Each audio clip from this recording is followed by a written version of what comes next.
엔화 가치 또 급나. 엔화 팔지 말고 쌓자. 이 말이 무슨 말일까요? 여러분 이것을 한번 보세요. 엔달러 환율의 추이입니다. 10월 9일 현재 149.26까지 올라갔습니다. 지난 8월 15일 날 149.27을 기록한 적이 있거든요. 굉장히 빠른 속도로 엔화가 약세가 되고 있죠. 지난 9월 13일만 하더라도 140.82까지 떨어졌습니다. 엔화가 강세가 됐다는 뜻이죠. 9월 27일에도 올라가긴 올라갔지만 142.19였습니다. 그러던 것이 10월 9일에는 149.26.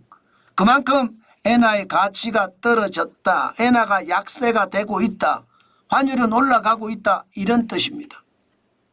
그런데 왜 이렇게 엔화의 가치가 또 떨어질까요? 기본적으로는 달러가 강세를 유지하고 있습니다. 10월 9일 현재 달러 인덱스가 102.9거든요. 달러 인덱스라는 게 6개 통화 대비해서 달러의 가치를 나타내주는 지표잖아요. 6개 통화라는 것은 유로와 엔화, 파운드와 캐나다 달러, 스웨덴의 크로나, 그리고 스위스의 프랑, 이렇게 6개거든요. 이 6개 통화가 계속 말입니다. 금리 인하, 금리 인하, 금리 인하를 하잖아요. 미국도 금리 인하를 하지만 상대적으로 적게 합니다. 게다가 미국 경제는 굉장히 호황이다 이렇게 이야기합니다. 유럽도 안 좋고 중국도 안 좋다고 하는데 미국만 좋아요. 그러니까 미국 달러의 가치는 그만큼 올라갈 수밖에 없죠. 실질적으로 102.90을 기록한 것도 그래서 지금 달러의 강세가 나타난다 이렇게 이야기할 수 있습니다.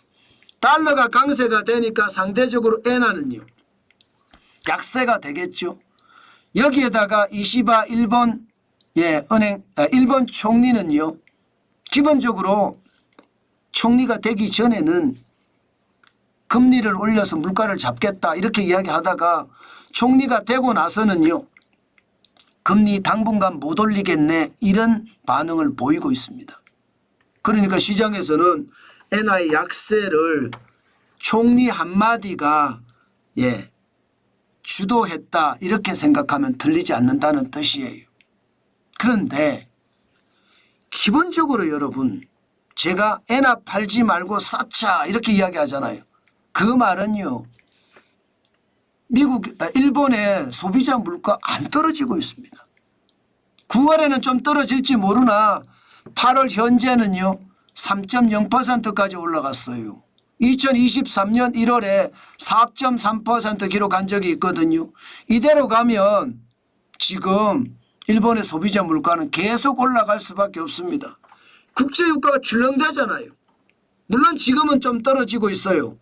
그러나 중동의 전쟁이 더 확전이 되고 이스라엘이 이란에 대해서 공습을 가할 때 군사시설이 아니라 석유시설을 공격을 한다든가 그것도 아니면 핵시설을 공격한다든가 그렇게 되면 완전히 유가는 또 폭등할 거고요. 시장은 완전히 달라질 겁니다. 자 이렇게 됐을 때 일본이 금리를 안 올릴까요? 물가를 그냥 계속 가져갈까요? 쉽지 않아요. 지금 일본의 기준금리는 0.25%인데 일반적으로는 10월쯤 올릴 거다 이렇게 예상을 했었지만 좀 밀리는 것 같습니다. 밀린다고 하더라도 일본의 기준금리는 결국은 올리고 말아야 돼요. 일본의 기준금리를 올린다는 것은 시중에 있는 엔화를 빨아들인다는 이야기잖아요. 시중에 있는 엔화를 빨아들인다는 이야기는 완전히 뒤집어서 이야기하면 엔화가 강세가 된다는 뜻입니다. 그러면 엔화가 강세가 되면 당연히 말입니다. 엔달러 환율도 완전히 달라지겠죠. 엔달러 환율 자체도. 이게 149.26에서 더 떨어질 수도 있겠죠. 달러당 149.26엔이거든요. 이게 더 떨어질 수도 있겠죠. 그럴 경우 말입니다. 원화는요. 원화는 어떻게 될까요? 원화는 지금은 906.61까지 떨어졌어요. 906.61까지. 그렇지만 앞으로 금리를 올렸을 때 오히려 말입니다. 원화의 환율은 더 올라갈 가능성 굉장히 높습니다. 제가 엔화를 여러분들이 만약에 저축을 하신다면 여윳돈으로 하시고 분할 매수하시라고 제가 말씀을 많이 드리고 있거든요. 물론 투자의 책임은 여러분 책임으로 당연히 투자를 해야 되고요. 저는 900원 밑으로 내려가면 또 살 생각이거든요. 많이는 아니지만 조금 사면서 시장에 강력하게 대응하겠다 이런 생각이고요. 이게 지난 8월 6일에 952.21까지 올라갔을 때 많은 분들이 엔화를 팔았습니다. 9월 13일에 943원까지 올라갔을 때도 팔았고요. 그러나 최근에는요 엔화를 사들이는 추세거든요. 그것도 여러분들이 한 번쯤 관심을 가져야 되겠다 그 말씀 꼭 드리겠습니다. 저는 과거에 950원 밑으로 떨어질 때는요 아니 일본 관광을 간다고 생각을 하고 우리가 사면 되지 않겠느냐 이런 말씀을 드렸습니다. 그런데 900원 밑으로 떨어지면서 야 이거 엔테크도 괜찮겠는데 그렇게 이야기하면서 엔화를 저는 저축해 왔거든요. 아마 저랑 같이 저축하신 분들이 꽤나 있을 겁니다. 중요한 것은요 너무 성급하게 움직이지 마시라는 이야기 저는 지속적으로 드립니다. 성급하게 움직일 필요가 없습니다. 천천히 여윳돈으로 제가 투자하시라고 계속 말씀드리는 것도 그 이유거든요. 성급하게 안 움직여도 되니까. 그래서 천천히 돈이 오래 묶인다고 뭐 이야기하시는 분들도 있는데 돈 묶입니다. 그렇기 때문에 포트폴리오를 잘 구성하라는 뜻도 제가 말씀을 드렸습니다. 포트폴리오라는 게 뭐 주식에는 얼마 투자하고 달러에는 얼마나 투자하고 엔화에는 얼마나 투자하고 채권도 또 얼마나 투자하고 이런 식의 포트폴리오를 잘 가져가라. 그렇게 말씀을 드리고 있습니다. 저는 아직까지 채권 시장까지는 투자는 안 하고 있고요.